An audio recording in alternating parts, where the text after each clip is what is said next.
राजा कहे बाणी सुन महाराणी कहूची बुझाई विषम बणी कहूची बुझाई विषम बणी बर खोजी मु बुलुछि बर पात्र खोजुअछि बर खोजी मु बुलुछि बर पात्र खोजुअछि कन्यादान देई आज लभिबी मुक्ति से पाई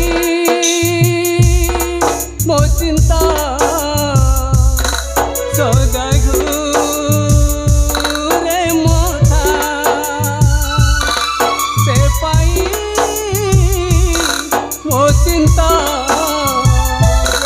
सदा घूरे मोथा राजा बोले बाणी सुन महाराणी मालिनी श्रावणी बाहेलनी मालिनी श्रावणी बाहेलनी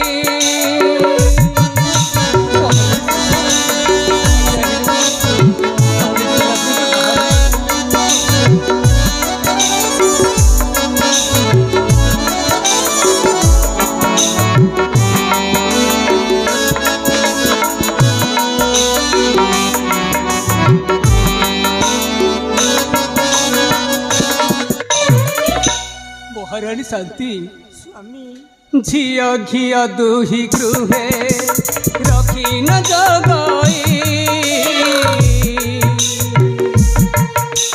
झियो दुहे रही गले उपयुक्त होई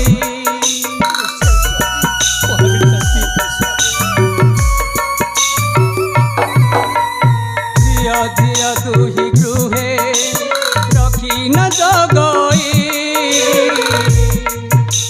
झियो दुहे रही गले उपयुक्त होई सुधांशु रचन विधिर विधान सुधांशु रचन विधिर विधान राजा बोले बाणी सुर महाराणी मानिनी श्रावणी बाहेलनी मानिनी श्रावणी बाहेलनी महाराणी शांति स्वामी कड़ करवा हेले झियो घियो अति दिन रखी हुए नहीं स्वामी से तो मो भारी चिंतित महाराणी स्वामी भारी चिंतित महाराणी शांति स्वामी हेले एजाए बर प्रस्तावटा आसबार थिला हेले सेही बर प्रस्ताव भी आसिलानी हेले कौन करिबा महाराणी शांति कौन करिबा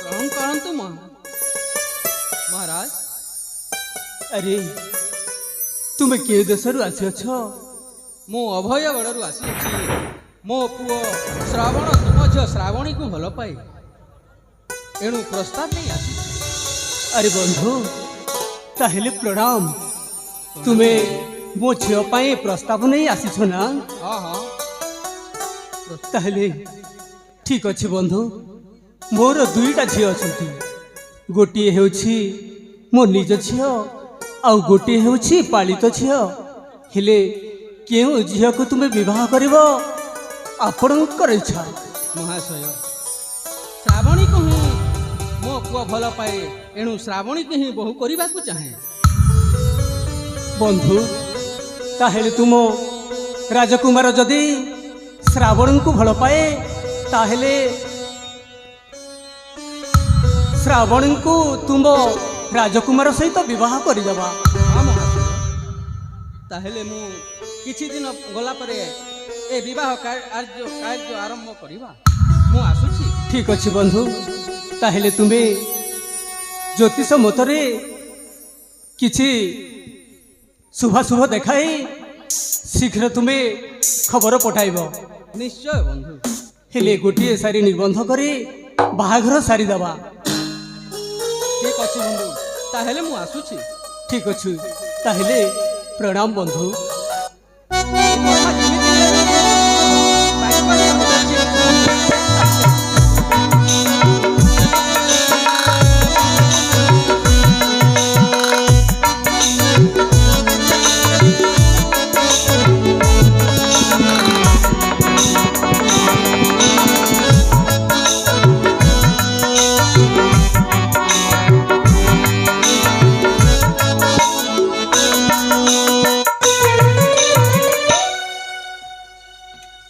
ମହାରାଜାଙ୍କର ଜୟ ହଉ।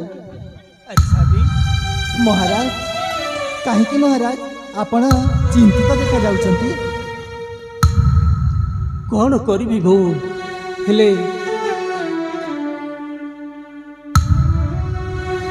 ଶ୍ରାବଣୀର ବାହା ଘର ପାଇଁ କଥାବାର୍ତ୍ତା ସରିଯାଇଛି। ହେଲେ ମୋ ନିଜ ଝିଅ ମାନେରୀର କିଛି ପ୍ରସ୍ତାବ ଆସିନି, ସେଥିପାଇଁ ମୁଁ ଚିନ୍ତିତରେ ଅଛି। ସାବି ମହାରାଜ, ଶ୍ରାବଣୀ ତ ଆପଣଙ୍କ ନିଜ ଝିଅ ନୁହଁ। ପ୍ରଥମେ ଆପଣଙ୍କ ନିଜ ଝିଅ କଥା ଚିନ୍ତା କରନ୍ତୁ, ଆଉ ଶ୍ରାବଣୀ କଥା ମୁଁ ବୁଝିବି। ତୁମେ କହିବାଟା ଠିକ୍ ଯେ, କିନ୍ତୁ ସେ ରାଜକୁମାର ତ ଶ୍ରାବଣୀକୁ ଭଲ ପାଇ ବସିଛି। ହେଲେ କେମିତି ହେବ?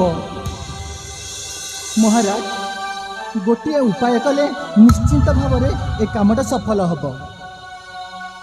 ତାହେଲେ କି ଉପାୟ କଲେ ହେବ? ମହାରାଜ, ତୁମ ମତରେ ଯାହା ଆସୁଛି ତୁମେ ଶୀଘ୍ର ସୁବିଧା କର। ମହାରାଜ, ଶ୍ରାବଣୀକୁ ଯଦି ଆମେ କଲଙ୍କିନୀ ଭାବରେ ସଜେଇ ଦେଲେ ତ ଉପାୟଟା ବାହାରି ଯିବ ନା ମହାରାଜ? ଏ ତୁମେ କ'ଣ କହୁଛ? ହଁ ମହାରାଜ।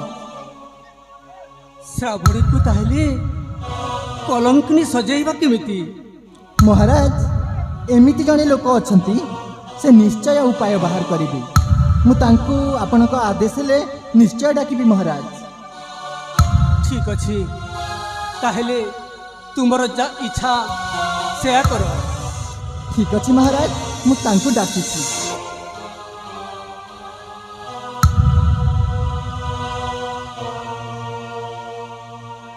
ସୂର୍ଯ୍ୟ,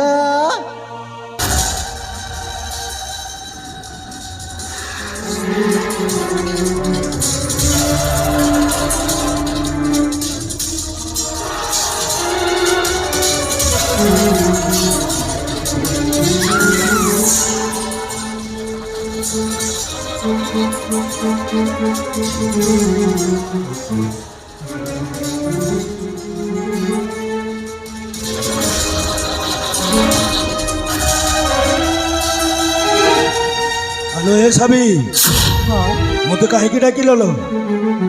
ତମକୁ ଡାକିବାର କାରଣ ହେଉଛି, କ'ଣ? ହେଲେ ସେଇ କାମଟା କରିପାରିବ ତ? ନିଶ୍ଚୟ କରିପାରିବି। ମାନେ ଯୋଉ ଝିଅ ଅଛି ନା ଶ୍ରାବଣୀ, ଆଚ୍ଛା, ତାକୁ ଏମିତି କୂଟ ଚକ୍ରାନ୍ତ କର ସିଏ ଗୋଟିଏ କଲଙ୍କିନୀ ସାଜିଯାଉ। କାହିଁକି? କହିବାର କାରଣ ହେଲା, ମହାରାଜାଙ୍କର ଝିଅ ମହାରାଜ ନମସ୍କାର। ମହାରାଜାଙ୍କର ଜୟ ହେଉ। ମହାରାଜାଙ୍କର ଜୟ ହଉ। ମହାରାଜ, କ'ଣ କରିବାକୁ ପଡ଼ିବ ଜଣେଇ ଦିଅ, ସେ ନିଶ୍ଚିତ ଭାବରେ କୁହନ୍ତୁ ମହାରାଜ, କ'ଣ କରିବାକୁ ପଡ଼ିବ? ସୂର୍ଯ୍ୟ ପ୍ରତାପ, ହଁ, ସାବି ଯାହା କହୁଛି ତୁମେ ସେୟା କରିପାରିବ ନା? କ'ଣ କରିବାକୁ ପଡ଼ିବ ସିଧା ସିଧା କୁହନ୍ତୁ ମହାରାଜ। ହେଲେ ତୁମକୁ ମୋ ଦୁଇଟା ଝିଅ ଅଛନ୍ତି, ହେଲେ ଆଚ୍ଛା। ମୋ ନିଜ ଝିଅ ହେଉଛି ମାନିନୀ, ଆଉ ପାଲିତ ଝିଅ ହେଉଛି ଶ୍ରାବଣୀ। ହେଲେ ଶ୍ରାବଣୀର ବାହାଘର ଠିକ୍ ହେଇଯାଇଛି, ଭଲ ଖୁସି ଖବର। ହେଲେ ଶ୍ରାବଣୀଙ୍କୁ କେମିତି କଳଙ୍କିନୀ ସଜାଇଲେ ସେ ମାନିନୀକୁ ବାହା ହେବ। ମୁଁ ତ ସେ କାମଟା କରିଦେବି, ଲାଭ କ'ଣ ହବ ଆମକୁ? ଆରେ ସୂର୍ଯ୍ୟ, ହଁ ତୁ ଯାହା ନେବା କଥା, ଯେତେ ଟଙ୍କା ନେବା କଥା ତୁ ନେ, କିନ୍ତୁ ଏ କାମଟା ଶୀଘ୍ର ତୁ କରିଦେବୁ। ମାମୁଲ ଟଙ୍କା ଟଙ୍କା ପାଇଁ ଏ ସୂର୍ଯ୍ୟ ପ୍ରତାପ ଆଉ କିଛି ବି କରିଦେଇପାରେ। କେତେ ଟଙ୍କା ଦେଇପାରିବେ ମହାରାଜ? କୁହନ୍ତୁ କେତେ ଟଙ୍କା ଦେବେ? ଆରେ ସୂର୍ଯ୍ୟ ପ୍ରତାପ, ହଁ ତୁମେ କେତେ ଟଙ୍କା ନେବ ତୁମେ କହ। 5 ଲକ୍ଷ। ଏ ମାମୁଁ,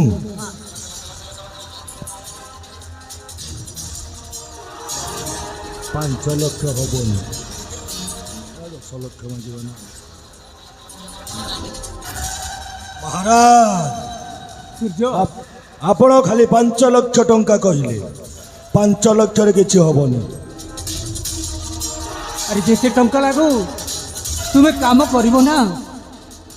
20 ଲକ୍ଷ ଟଙ୍କା ନେବି, ନିଶ୍ଚୟ ସେ ଶ୍ରାବଣୀକୁ କଳଙ୍କିତ କରିଦେବି। ତୁମେ ଯଦି ଶ୍ରାବଣୀଙ୍କୁ କଳଙ୍କିନୀ ସଜାଇ ହଁ ମୋ ଝିଅ ମାନିନୀକୁ ବାହା ହେବ, ତେବେ 20 ଲକ୍ଷ କ'ଣ, ମୁଁ ତୁମକୁ 30 ଲକ୍ଷ ଦେବି। ଠିକ ଅଛି ମାମୁଁ। ଏ ମାମୁଲ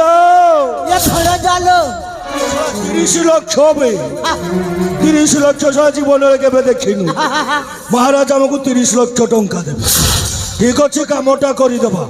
ମହାରାଜ ଆପଣ ପୁରା ନିଶ୍ଚିନ୍ତରେ ରୁହନ୍ତୁ, ତମ କାମଟା ଆମେ ପୁରା ଶୀଘ୍ର ସାରିଦେବୁ। କାମ ସାରିଲେ ପୁରା ଫୁଲ ପେମେଣ୍ଟ। ତାହେଲେ ଆମେ ଆସୁଛୁ। ଗୋଟିଏ ସର୍ତ୍ତରେ କ'ଣ କହୁନାହାନ୍ତି? ଏ କଥା ଯେମିତି କେହି ନ ଜାଣନ୍ତି। କେହି ଜାଣିବେନି ମହାରାଜ, କେହି ଜାଣିବେନି। ହେଲେ ଏଇ ନିଅ ଆଡଭାନ୍ସ ହିସାବରେ। ଏ ମାମୁଁ, ଆଡଭାନ୍ସ ପଇସାଟା ନଉନା। ହଁ ଗାମୁଛାରେ ଏଇ ନିଅ। ଯିବା ମାମୁଁ, ଯିବା। ଆମ କାର୍ଯ୍ୟ ଆମେ କରିକି ଫେରିବୁ। ମହାରାଜଙ୍କର ଜୟ ହେଉ।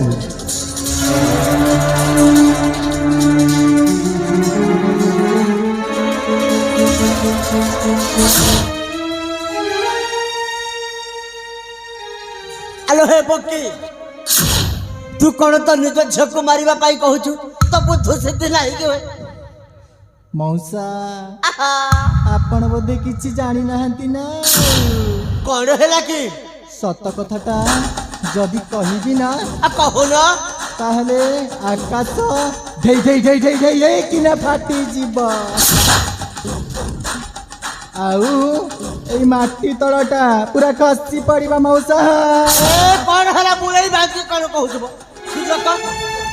ମଉସା, ହଁ ସତ କଥାଟା ହେଲା ହଁ ଯେ ଶ୍ରାବଣୀ ଅଛି ନା, ହଁ ହଁ।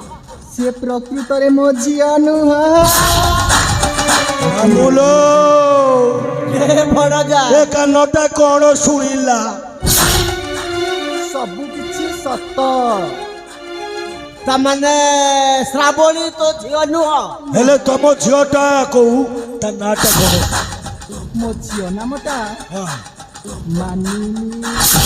ଏ ମାମୁଁ, ଖେଳଟା ଜମି ଯିବ। ତାପରେ ଶଳା ଭଲ ପ୍ଲାନିଂଟା କରିଛି ଆଉ। ଏ ଭଣଜା, ତୁ ଯଦି ପାହାଚକୁ ପାହାଚ ଚଢିବାକୁ ହେଲେ ସେଇ ଶଳା ରାଜା ଝିଅ ହଁ ଶ୍ରାବଣୀ ସହିତ ଟିକେ ଖେଳ ଖେଳିବା, ଯିବା ବଜେଇବା, ବାଜିବାଲ ବାଜିବ ବାଜିବ, ମୃଦଙ୍ଗ ବାଜିବ। ତାହେଲେ ଆମେ ଆସୁଛୁ। ଆମ ଆସିବା ବାଟକୁ ଅପେକ୍ଷା କରି ବସିଛୁ। ଠିକ ଅଛି, ଠିକ ଅଛି, ଠିକ ଅଛି।